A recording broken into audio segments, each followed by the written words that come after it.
여러분 안녕히 주무셨습니까? 참 좋은 아침입니다. 우리 2016년 6월 9일 목요일 말씀으로 드리는 오늘의 번제 함께 합니다. 사무엘하 18장 1절부터 18절까지 같이 읽겠습니다. 우리는 18절까지 같이 봅니다. 우리는 9절부터 15절까지만 같이 읽습니다. 시작. 압살롬이 다윗의 부하들과 마주치니라. 압살롬이 노새를 탔는데 그 노새가 큰 상수리 나무 번성한 가지 아래로 지날 때에 압살롬의 머리가 그 상수리 나무에 걸림에 그가 공중과 그 땅 사이에 달리고 그가 탔던 노새는 그 아래로 빠져나간지라. 한 사람이 보고 요압에게 알려 이르되 내가 보니 압살롬이 상수리 나무에 달렸나이다 하니 요압이 그 알린 사람에게 이르되 네가 보고 어찌하여 당장에 쳐서 땅에 떨어뜨리지 아니하였느냐. 내가 너에게 은 10개와 띠 하나를 주었으리라 하는지라. 그 사람이 요압에게 대답하되 내가 내 손에 은 1000개를 받는다 할지라도 나는 왕의 아들에게 손을 대지 아니하겠나이다.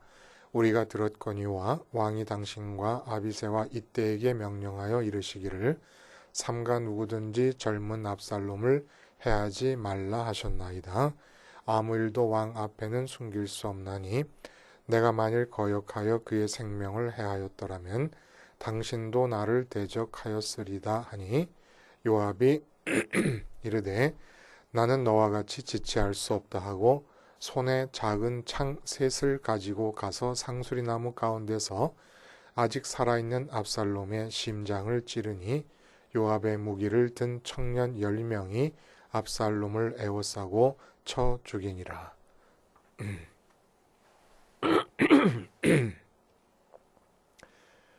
오늘 우리가 함께 읽은 말씀 중심으로 하나님만이 나의 유일한 장점이라는 제목의 하나님 말씀 증거합니다. 하나님만이 나의 유일한 장점. 누구나 100배로 공감할 수 있는 모토와 같은 말이 있어요. 그렇죠? 사람들이 말하지 않습니까? 장점은 내 인생의 패다. 그리고 내 인생의 가치요. 내 삶의 재산이다. 그리고 그러므로 장점에 집중하라. 장점을 살려라. 이런 얘기들. 이것과 연관돼서 또 우리는 이렇게 얘기합니다. 내가 하고 싶은 일을 하면서 돈을 벌 수 있다면 얼마나 좋을까? 이게 이제 장점과 또 연결이 되었죠. 그리고 자녀 교육에 있어서도 한동안 그 유행처럼 되었던 얘기가 아이의 미래를 바꾸는 장점 혁명. 자녀의 장점을 발견하면 미래가 보인다. 이게 이제 아이의 장점에 집중하라 라고 하는 제목의 책에서 나온 말들이에요.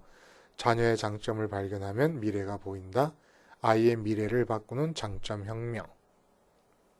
그러니까 게임에 열중하는 아이는 그 열중하는 것만큼의 열정이 있음을 알고 그 열정을 장점으로 삼아서 대상을 바꾸어주는 방식의 어떤 아이 양육 이런 것을 통해서 장점을 공부와 연결시켜주기만 하면 어느 아이든지 단점만 있는 아이는 없으므로 그 장점을 공부와 연결시키면 꼴찌에서 1등이 될 수 있다.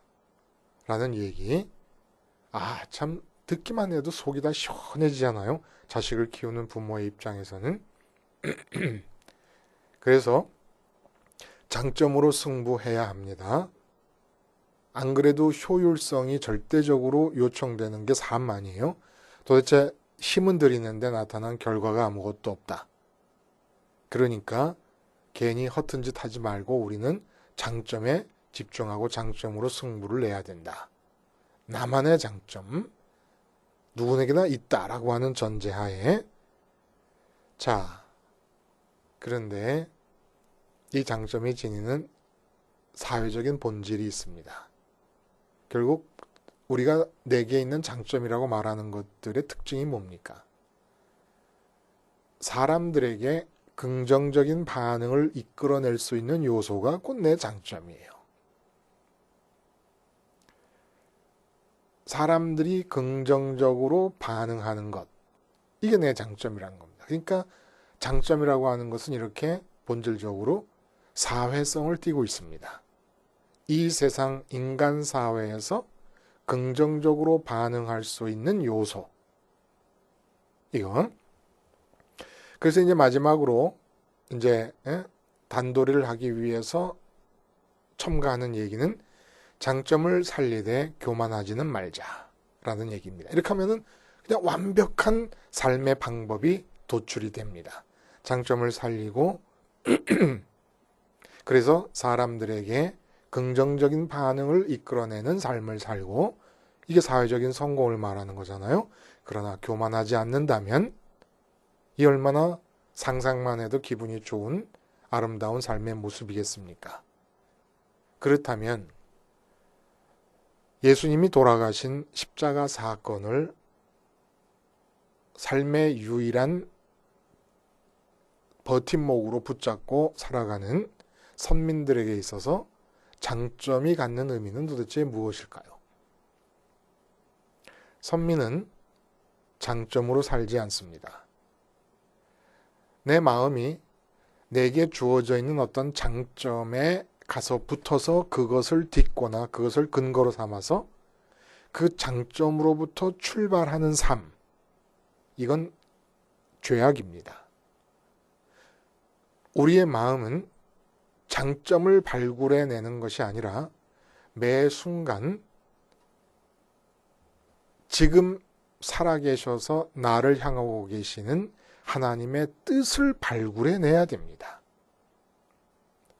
내 장점에서 출발하는 게 아니에요. 하늘에 계신 내가 아니라 내 안에 있는 장점이 아니라 내 밖에 하늘에 계신 하나님의 뜻을 발굴해내서 그 뜻으로부터 출발해야 되는 겁니다.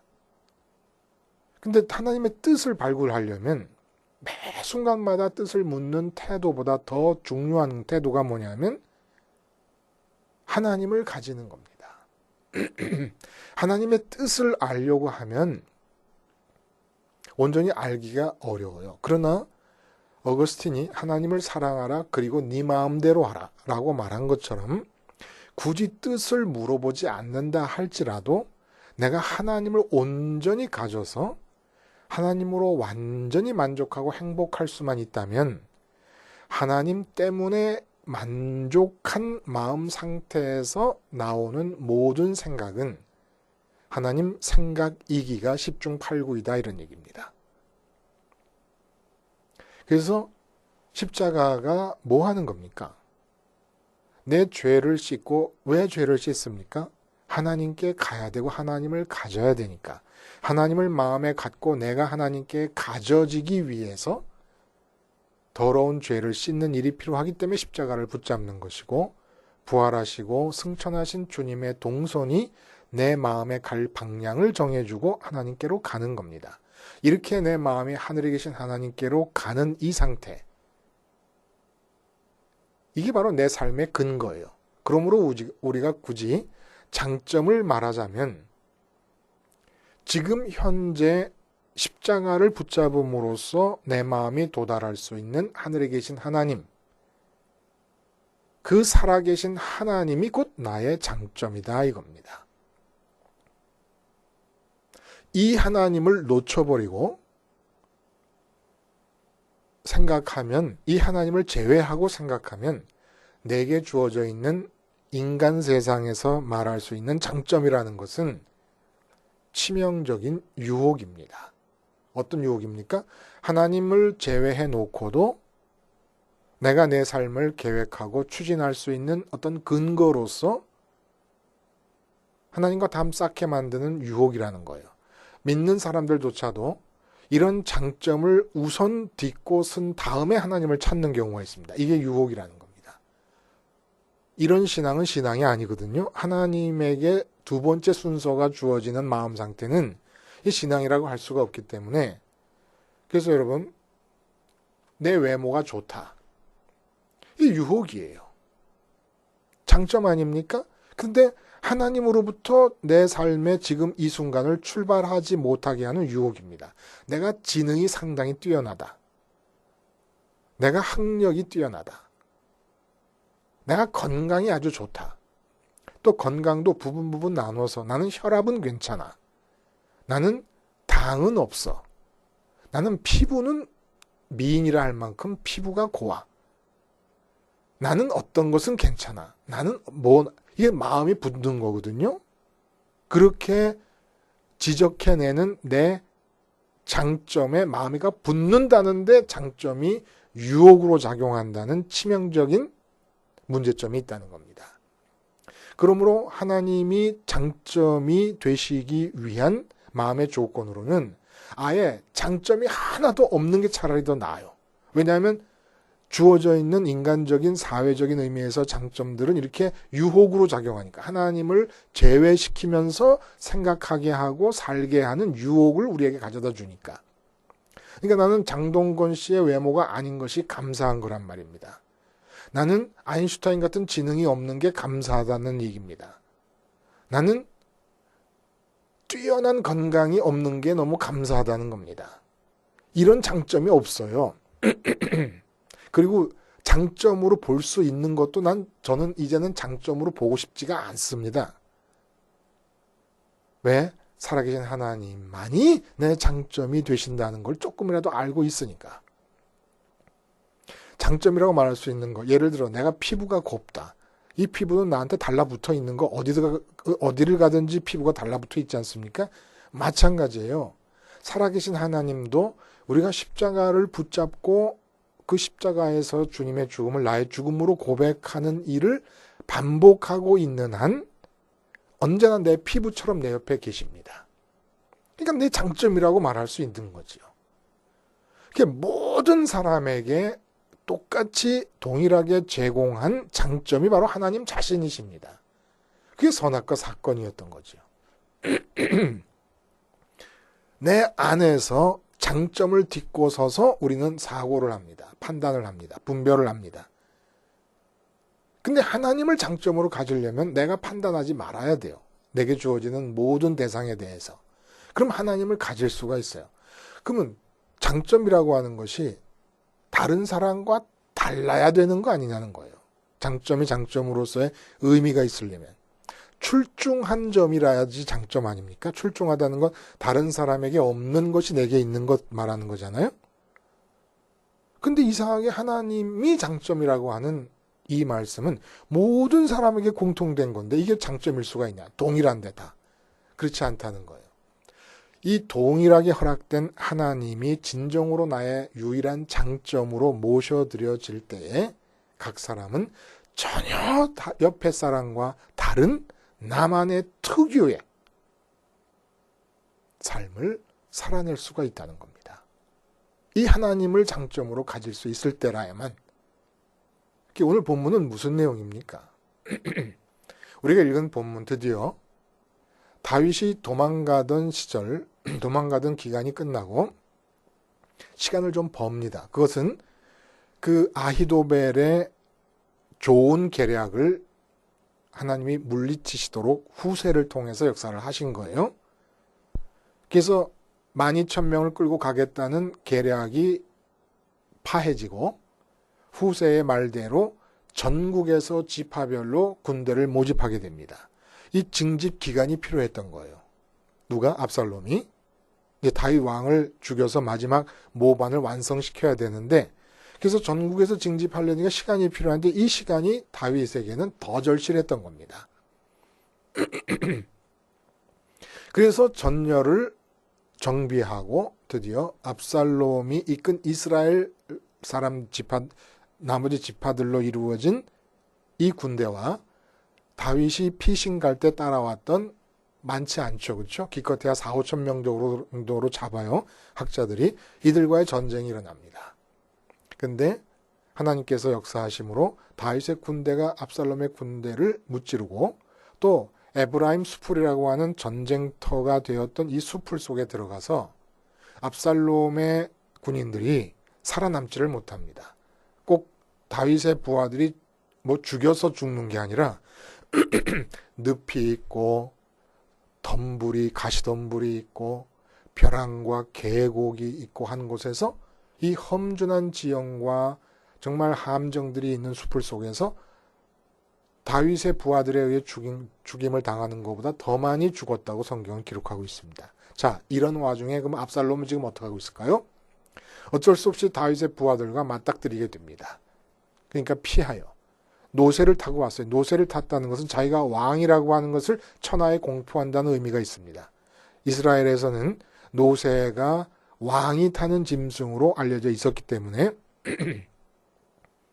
근데 그렇게 도망가다가 노새를 타고 피하여 도망가다가 그 숲을 속에서 나무 가지에 머리카락이 걸려버립니다. 그래서 대롱대롱 매달리게 돼요. 걸려있는 상태에서 노새는 계속 빠져나가 버리니까 공중에 매달린 상태가 된 거예요. 이것을 요압 휘하에 있던 한 군인이 보고 요압에게 알립니다. 그리고 요압이 창 3개를 들고 와서 죽였다고 본문에 되어 있는데 사실은 이 창 3개라고 하는 것 히브리어 원어를 보면은 날카로운 금속 뾰족한 끝이 달려있는 그런 창이 아니라 그냥 길다란 막대기 3개를 들고 왔다는 얘기를 하는 겁니다. 결국 이 대롱대롱 매달려 있는 압살롬을 발견한 군인이 죽이지 못했다고 하는 것은 왕자의 위엄을 말하는 거 아닙니까? 근데 이 왕자가 아버지 왕을 모반해서 전쟁을 일으켰는데 장렬하게 싸우다가 멋있게 죽는 게 아니고 칼에 맞아 죽고 창에 찔려 죽는 것도 아니고 그나마 아무 데서나 주술 수 있는 막대기로 심장이 찔린다고 하는 아주 정말 시니컬한 그런 냉소적 의미가 담겨 있다는 거예요. 그리고 10명의 요압을 따라다니는 수행 부하들이 칼을 쳐서 죽이니까 난도질을 당해 죽게 되는 겁니다. 압살롬이. 이 이야기는 압살롬 한 사람에 대한 얘기를 해주고 있는 게 아니에요. 성경은 의도적으로 압살롬의 얘기를 부각시키고 있습니다. 어떻게 의도적으로 부각시키느냐? 앞에 14장에서 여동생 다마를 강제추행한 이복형 암논, 다윗의 장자인 암논을 죽이고 도망갔잖아요. 도망갔다가 3년 만에 이제 귀환합니다. 귀환한 얘기를 끝내고 14장에서 곧바로 맥락상 너무 엉뚱해 보이게 압살롬의 신상에 대한 이야기를 합니다. 외모가 너무 출중해서 이스라엘 사람 전체가 다 압살롬에게 흠모하는 마음을 갖고 있었고 그리고 여러 가지 잘난 점, 장점들을 뭉뚱그려서 상징적으로 표현한 것이 머리카락의 무게가 1년 동안 기르면 무려 4.56kg이나 된다라고 하는 것을 얘기했어요.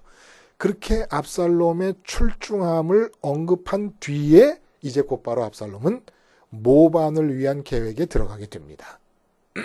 착수하게 됩니다. 근데 이 압살롬이 성경을 통해 나타나는 특징이 정말 어마어마하게 장점의 화신이에요. 인간 사회에서 얘기할 수 있는 장점의 화신입니다.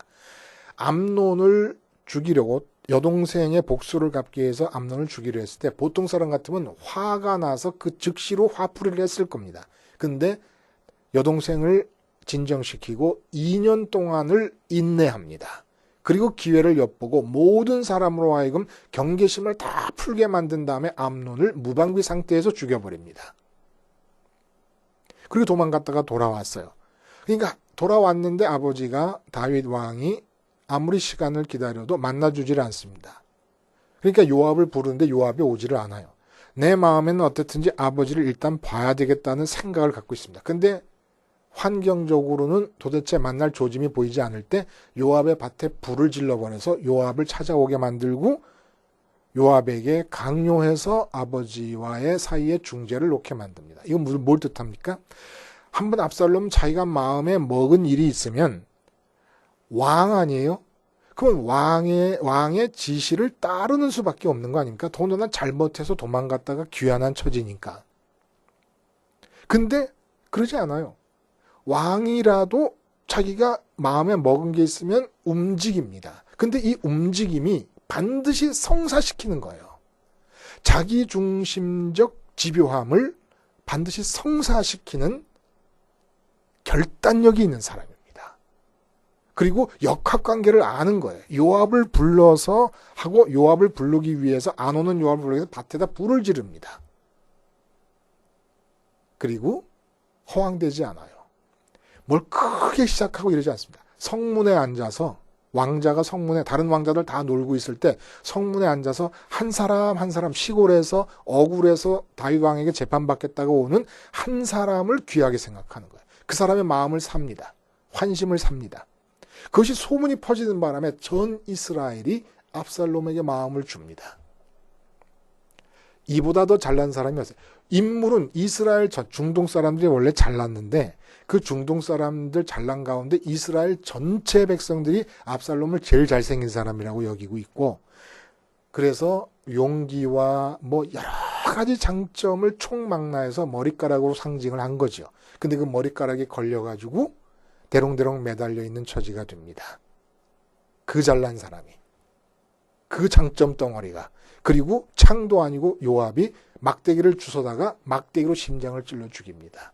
그러니까 그 왕자를, 보통 때는 쳐다도 볼 수 없었던 그 왕자를 졸개들이 10명이 달라붙어서 칼로 난도질을 해서 죽여버립니다.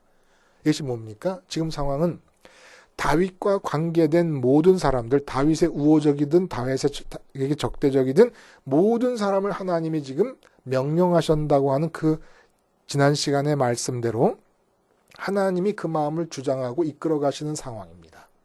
그 상황에서 압살롬의 이런 처지를 하나님께서 인도해 가시는 거예요. 뜻하는 바는 뭡니까? 장점으로 산 삶의 결산, 장점에 근거해서 내가 영위하는 삶의 총계가, 결과적인 총계가 바로 이것이다라는 얘기를 해주고 계시는 거예요. 왜? 머리카락이 꽂혔어요. 머리카락이 뭐였습니까? 압살롬이 갖고 있던 모든 장점들을 총망라해서 상징적으로 머리카락 이야기를 성경이 해준 거예요. 무려 보통 사람이 1년 동안 자란 머리카락 무게가 500g일 때 압살롬은 4.56kg이었습니다. 장점으로 산 자의 삶의 결산이 이렇다는 거예요. 반면에 다윗은 어땠습니까? 외모서부터 성경을 이제까지 읽어오는 중에 다윗의 개인적인 장점을 얘기한 게 한 구절도 없습니다. 골리앗을 무찌를 때 다윗의 장점은 뭐였어요? 살아계신 하나님이었습니다. 그 장점을 다윗은 살린 거예요. 내게 주어져 있는 장점을 살린 게 아니라 내 바깥에 계신 살아계신 하나님을 장점으로 붙잡고 있었던 다윗이 골리앗을 죽입니다. 사울 왕이 그렇게 죽이지 못해 안달하며 쫓아다닐 때도 마음의 평강을 유지하며 지낼 수 있었던 이유가 뭡니까?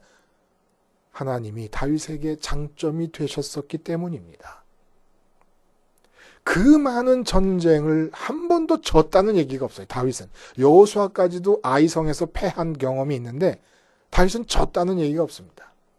그것이 뭐예요? 살아계신 하나님이 장점이셨기 때문에 그렇습니다. 다윗 내부에 있는, 다윗에게 주어져 있는 장점을 살린 게 한 가지도 없는 거예요.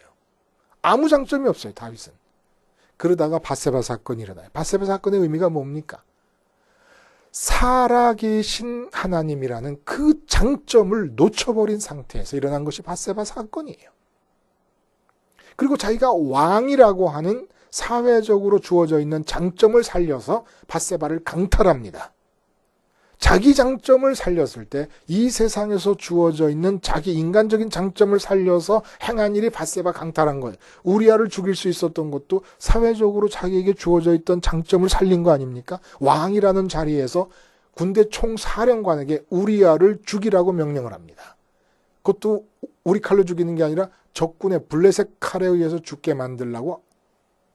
블레셋입니까? 암문입니까?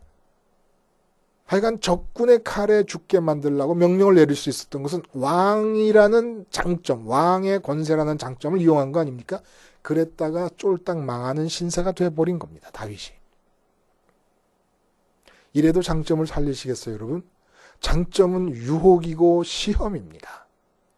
네가 그 장점을 근거로 해서 삶을 살 것이냐, 아니면 살아계신 하나님인 나를 장점으로 삼아서 삶을 출발하고 살 것이냐, 하나님께서 물으시는 거예요.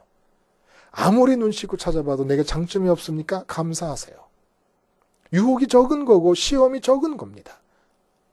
하나님을 내 장점으로 삼고 살기에 아주 용이한 것이 장점이 없는 사람들에게 주어진 축복이에요. 장동건 씨가 자기 외모를 완전히 무시해버리고 살아계신 하나님을 장점으로 삼기보다 우리 같은 얼굴의 외모를 갖고 있는 사람들이 살아계신 하나님을 장점으로 삼기가 얼마나 쉽습니까? 돈이 많은 집안에 태어난 자식보다 가난뱅이 아버지 밑에서 태어난 우리가 하나님 살아계심을 우리의 장점으로 삼기가 얼마나 쉽습니까? 압살롬은 출생부터가 왕가의 출생. 왕가와 왕가가 결탁해서 나온 자가 압살롬입니다. 다른 자식들하고 달라요. 그냥 다윗이 마음에 들어서 얻은 여자들이 아닙니다. 이 장점이 하나님 보시기에 어떻게 장점과 장점과 장점을 모아서 삶을 왕의 자리까지 다 점령한 사람의 하나님이 매기시는 총값이 얼마냐? 그 장점 때문에 매달려 나무꼬챙이에 심장이 찔려 죽고 아직 숨이 붙어있는 상태에서 10명의 졸개들이 달라들어서 난도질을 해서 죽임을 당하게 되는 어리석을 뿐만 아니라 하나님 보시기에 악한 거라는 거예요. 악한 거.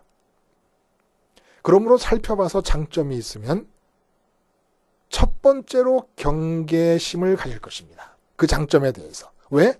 그 장점이야말로 내 마음을 살아계신 하나님을 지금 찾고 하나님으로부터 출발하지 못하게 하는 가장 무서운 유혹거리요 치명적인 라이벌이기 때문입니다. 살아계신 하나님만이 나의 유일한 장점이십니다. 그 장점을 어떻게 내 장점으로 실제로 내 삶에서 역사하시는 장점으로서 만날 수 있습니까? 그것이 바로 우리가 다윗에 비해서 더 큰 장점을 갖고 있는 것이라 말할 수 있는 십자가 복음이에요. 다윗에게는 십자가 복음이 아직 주어지지 않았습니다. 십자가 복음의 정신이 다윗의 믿음과 신앙과 율법 속에 있었지만은 율법은 왜냐하면 증거니까, 행위를 촉구하는 말씀이기 이전에 살아계신 하나님의 증거니까 그 의미가 들어있었지만 이렇게 완벽하게 주어지진 않지 않았던 것 아닙니까? 십자가를 생활화함으로, 십자가가 우리의 장점이에요. 그러니까 십자가를 생활화함으로써 살아계신 하나님이 나의 장점이 되시기를 원하시는 겁니다. 이 장점으로 밧세바 사건을 제외한 다윗의 삶 같은 삶이 우리 나머지 여생 동안에 있게 되기를 바랍니다. 기도하시겠습니다. 십자가 생활화를 통하여 내게 주어지는 모든 장점에 대해서 내가 죽음으로써 하나님 살아계신 상태가 나의 장점이 될 수 있게 해 주시옵소서. 예수님의 이름으로 기도하옵나이다. 아멘.